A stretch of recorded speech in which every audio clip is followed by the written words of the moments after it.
pupunta tayo sa bundok dahil may bibisitahin tayo na si Mother. Sunday today. So, while nagda-drive tayo papunta sa bundok, may ibibigay akong tips para sa inyo, no? One thing that I made mistake in my life, ha? English na yan, Ay, Tagalogin ko na. So, alam nyo, dapat yung dapat yung tandaan. Lalo na kayo yung mga i-enjoy kung kayo teenager, i-enjoy yung pagiging teenager nyo. I-enjoy nyo ang pagiging dalaga sa buhay, no? Huwag kayong magmadali na magkaroon ng anak, magkaroon ng pamilya, dahil hindi ito easy or hindi rin naman ito racing. So, ang tips ko sa inyo, katulad ko, ako ay alam niyo sa akin, ang isa lang, nagkamali ako kasi sasabihin niyo naman, ano pagkakamali, Jisa? Dahil ako ay nagkaroon ako ng anak na ako mismo, yung sarili ko, hindi ako stable.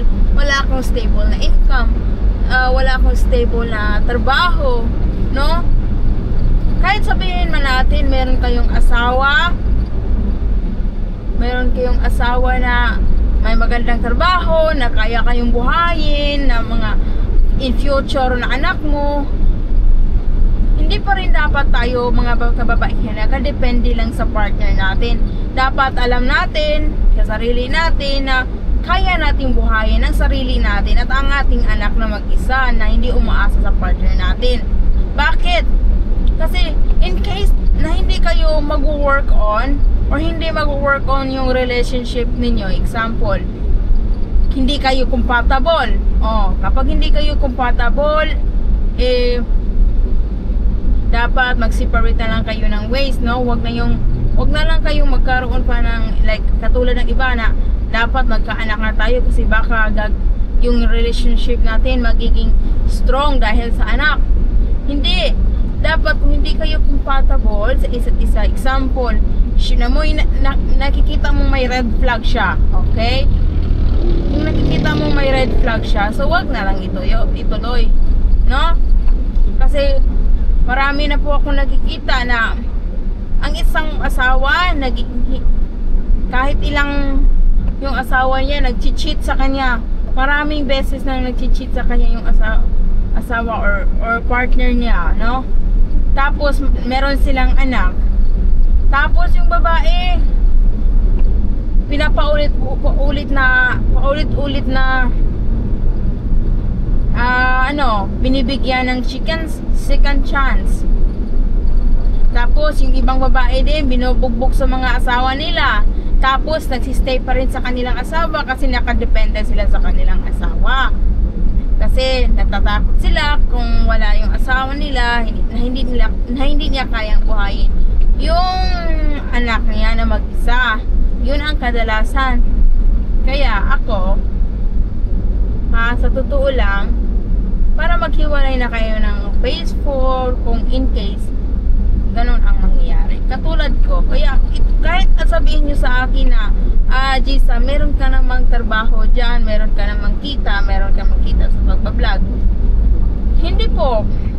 Ito yung, even though meron akong kita sa pagbablog, for me, hindi naman siya stable, no? Kaya hindi ko na dinagdagan yung anak ko kasi I'm not stable myself, no? Kaya isa lang talaga yung nakayanan ko. Isa lang kasi ito lang yung makayanan ko. Sabihin nyo man na malaki na yung kita mo, pero yung pagbablog, hindi naman yan na stable income, no? May mga panahon na magiging laos ka na. May mga panahon na yung pagbablog hindi na gumagana para sa'yo. Kaya para sa akin, kaya ngayon ako nag-iisip na kung anong business ang itatayo ko para kung anong business talaga ang gusto kong itayo. Nag-iisip na po ako. Hindi naman kasi pwede tayo nakadepende lang sa pagbablog kasi hindi naman yan forever, di ba?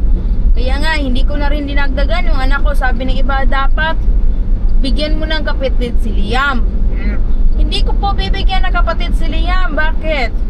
Sabi ko sa asawa ko at sabi din ng asawa ko, na hindi natin bibigyan ng kapatid muna si Liam, or wala pa kami na plano bigyan ng kapatid si Liam dahil we are not really super stable, no?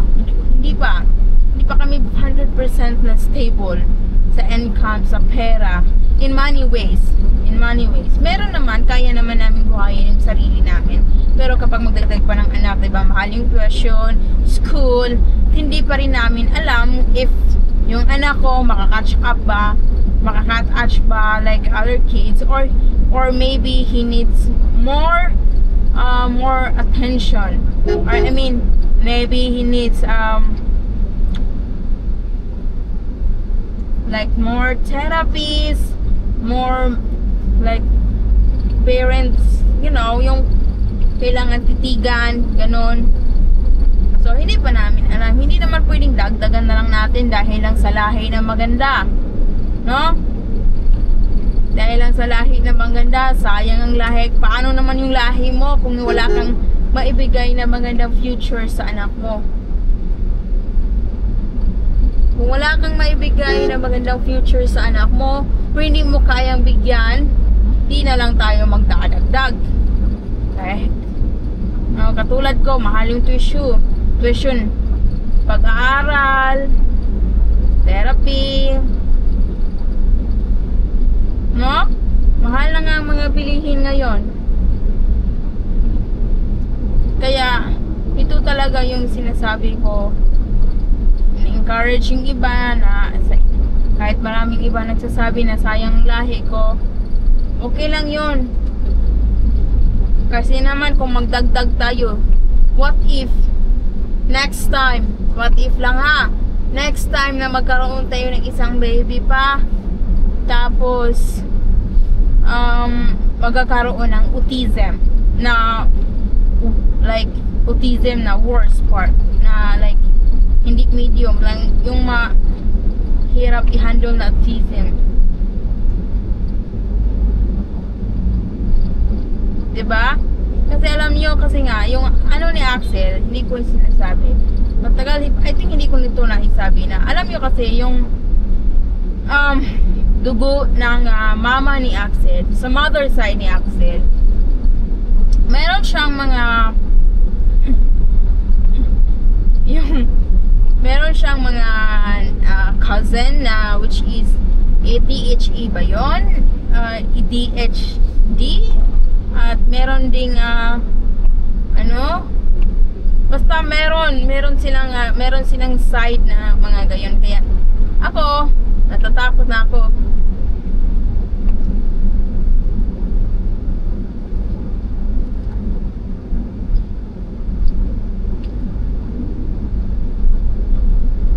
Natatakot ako na baka second child magkaroon tayo ng malala na anak, no? So ngayon, ito lang muna, isa lang muna. Okay na yung isa kasi at least merong anak kahit isa lang. Okay na to.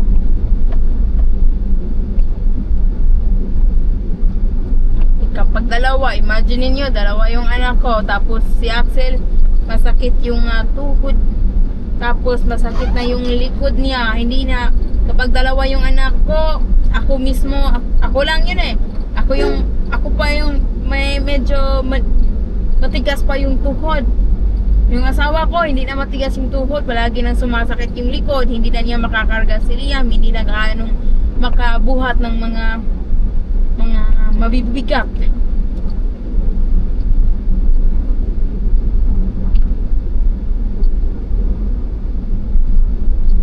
Kaya lucky na lang ako na tinuruan niya akong mag-drive, no? Binigyan talaga niya ako ng time, na pinupush niya talaga. Kahit last time ayaw ko talagang mag-drive, ayaw ko talaga, pero pinupush ako ng asawa ko na, sige, kailangan kang mag-drive, kailangan mo marunong mag-drive kasi baka umabot yung panahon na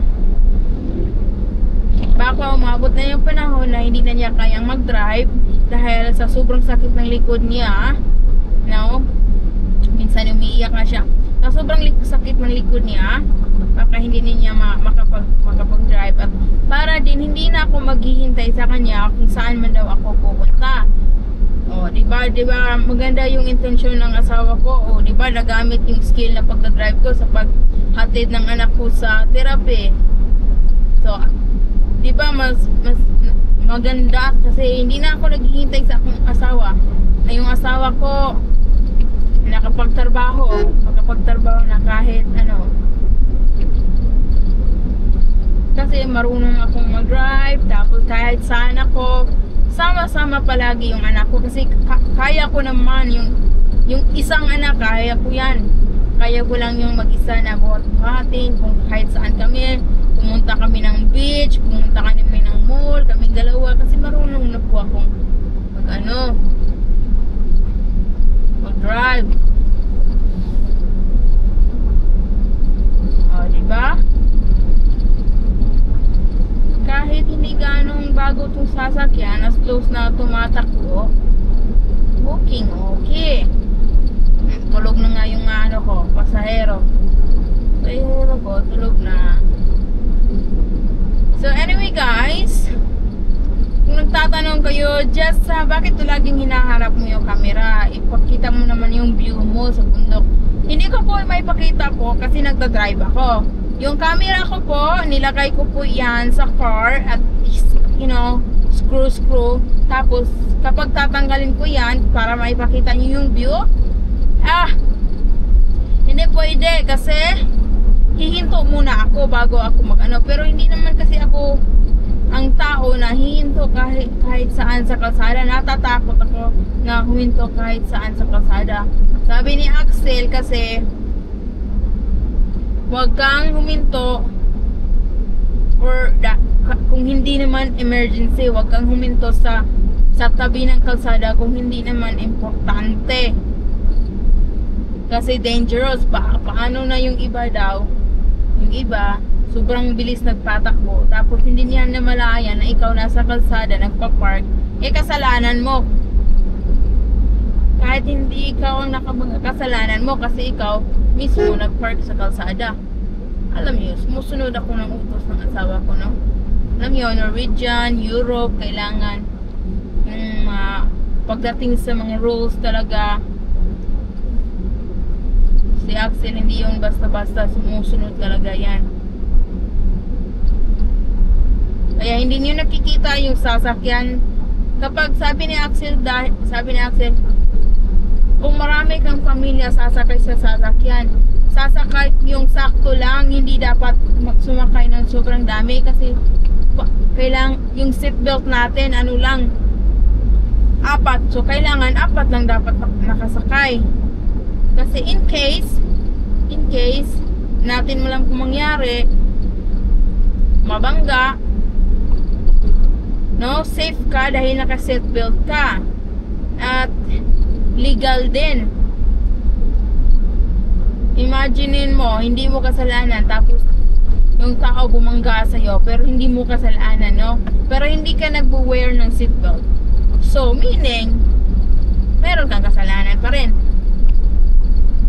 Kasi hindi ka nagbo-wear ng seatbelt. Okay guys, anyway, this is for today and have a good day. Thank you everyone for watching. I love you guys. Bye.